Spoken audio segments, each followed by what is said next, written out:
YouTube. I've been asked a few questions that I figured I'd do a little talk over on this vid about some questions that some good friends have had. One being that, is there something that I could possibly tell them that would make crappie fishing not be so difficult? My answer to them was, at times it's difficult for everybody crappie fishing. I know on a lot of these videos you see me just back to back setting the hook, pulling these crappie in. It's not like that all the time.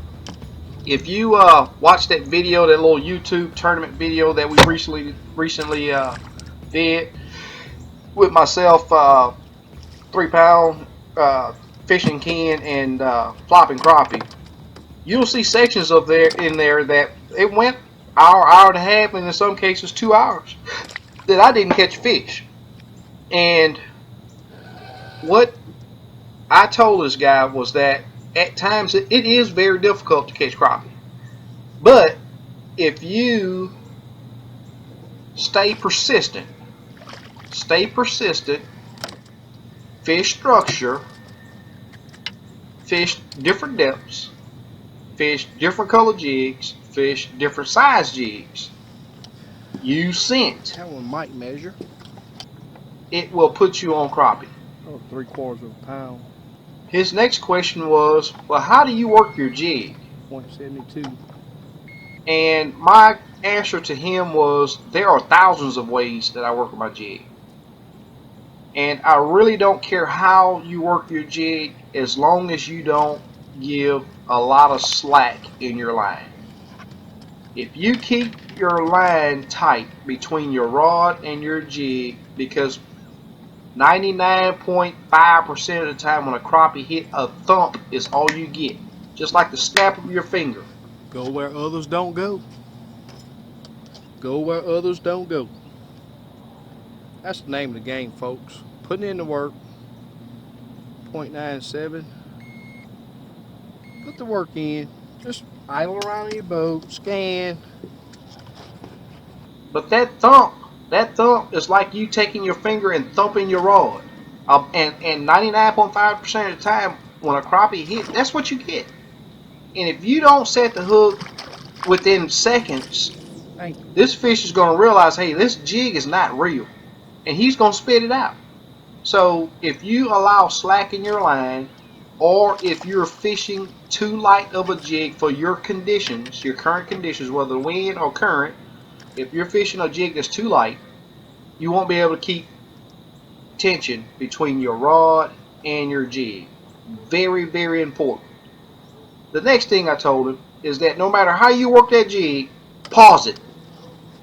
Give pauses in working that jig. And in a lot of cases, you don't have to do anything. Just lower it down there.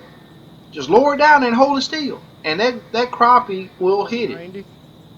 Another hot question that always pops up is, how long 260 on 3 fish. How long do I fish a spot? Usually, if I drop my jig down there within 3 to 5 minutes, and this is usually me fishing a stump. You see, look at how even here, I'm all catching all these fish so far on one stump. So I'm working an area that's probably 20 feet in diameter. And if I was to be fishing this and had not got a hit, thump, peck, something within 3 to 5 minutes, I'm moving.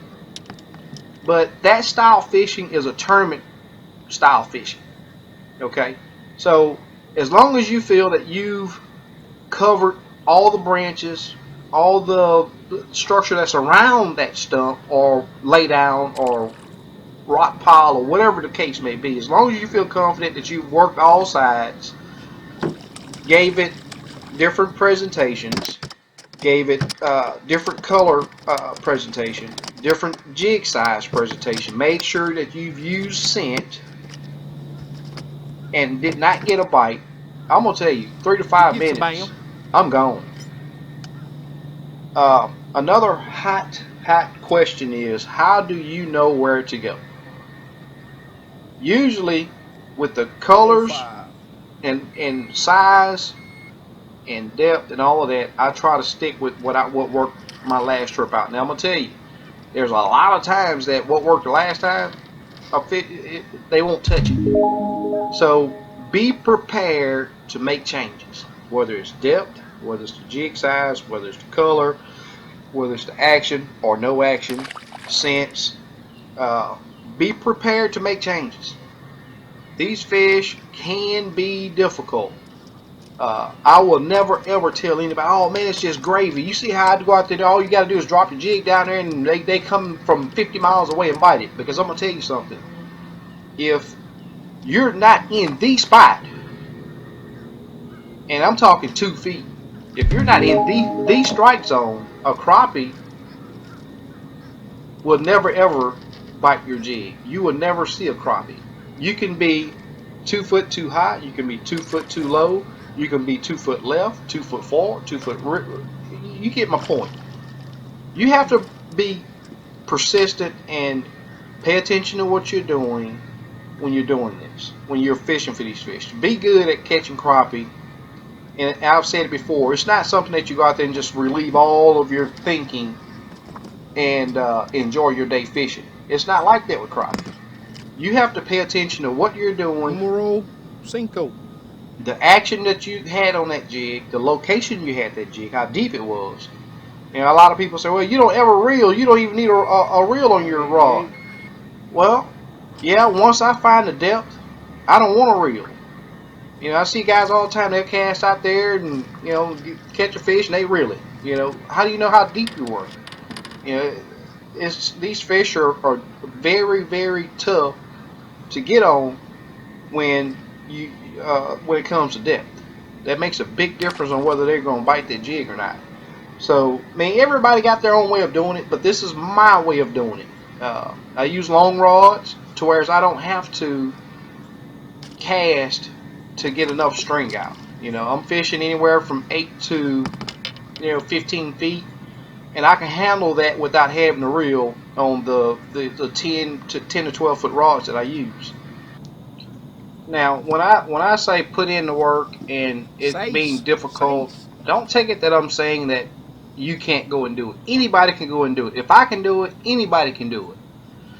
But there are things that you just have to pay attention to when you're out there one fish over a pound. chasing these fish. There are just certain things that I feel that I have to do. 6 fish got me 540. And 540.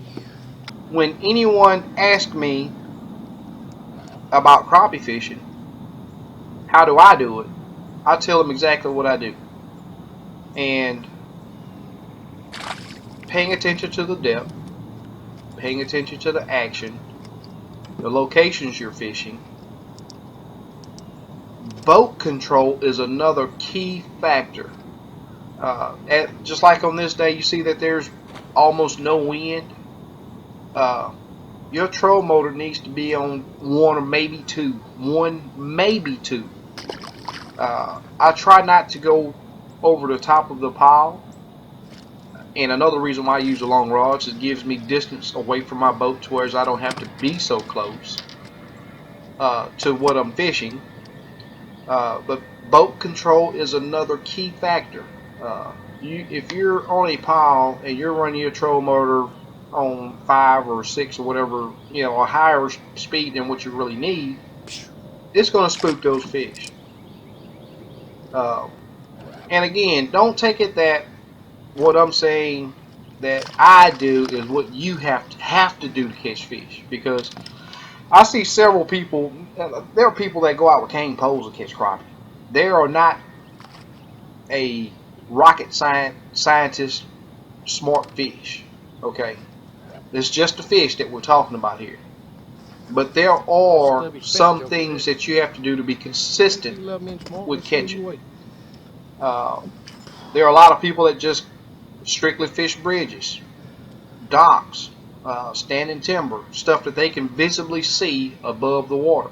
3/4 of a pound. It's not one of the things that I do because it's not my confidence thing. My confidence thing is I've put the time in to learning my fish finders. I run 15 on what's the up up 7. front on the trolling motors, a 798, one of the core bird units. Works great, shows the structure great, and it does very well for me. Would I like to have a big old 15-inch Solix up there? Humminbird Solix? You bet. Top-notch unit. Is it something that you just absolutely have to have? No. I can go out. It would take a lot longer to build the spots that I have with the 2D unit, black and white 2D unit, and be able to catch fish. But the thing is, side imaging, the technology of side imaging reduces the time. And guess what? They'll work. Like pretty decent fish.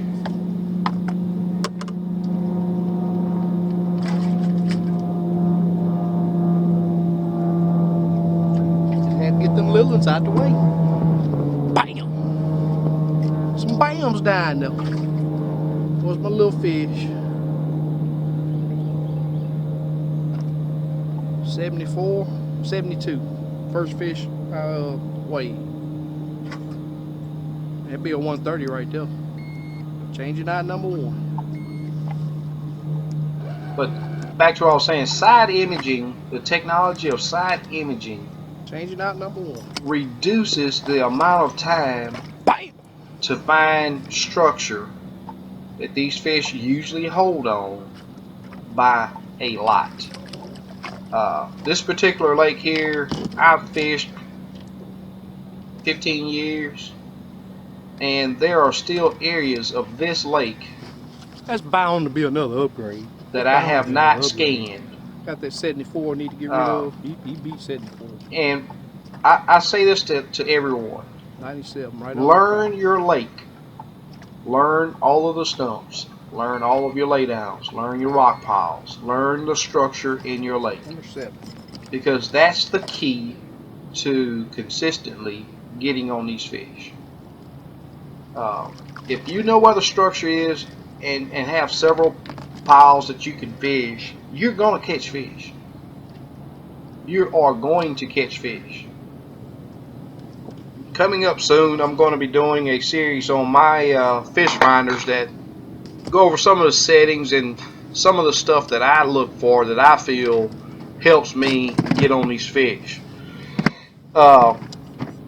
You know, I was talking to a good bud of mine. Me and him went fishing the other day, and the question I was telling him about, one of the questions about crappie being difficult, and he looked at me and said, "They're not difficult to catch." I said, "Let me ask you this: we were fishing a boat stall, and I asked him, if you didn't know where the structure was on this boat dock, would you be as good catching fish here as you are right now?" And he had to think about it for a minute. And a bam! And he came out and told me, said, "Well, you know what? To start, yes, it's difficult, but there are things that you just do that makes it easy." And I was like, exactly. That's what I'm trying to tell you. Is if you don't know, you don't know. So you got to go and get that information. Go and get that knowledge. Learn your lake. Learn your lake. Once you put those locations, those brush piles in different depths, different locations in your pocket, crappie fishing becomes easy most of the time. There are some times that those fish will seem like they've just packed up and left. And I've said that before. There's so much information to talk about with these fish that it is unbelievable. But it is a very, very fun fish to catch. It's great for the table, and that challenge is what has me hooked. It's a drug. It's like a drug, chasing these fish. them being to where you have to be in the right depth, right area, right location, use the right color jig, approach them properly. All of that stuff, that's a challenge in itself. Whereas I accept it, I love it, I love accomplishing it. Now, I said earlier, you can go out with cane pole and kite string and catch these fish, which you can do. But can you do it consistently? Is the question. Do you have to use 1 pound test line, 2 pound test? No, you don't. I use 14-pound braid, but I do use a leader, a mono leader, clear mono leader, and I'll do a segment to where I explained the equipment that I use coming up. Number 3. But I'll say this: my style of fishing, to where I'm fishing structure, that little pee-wee line will not work.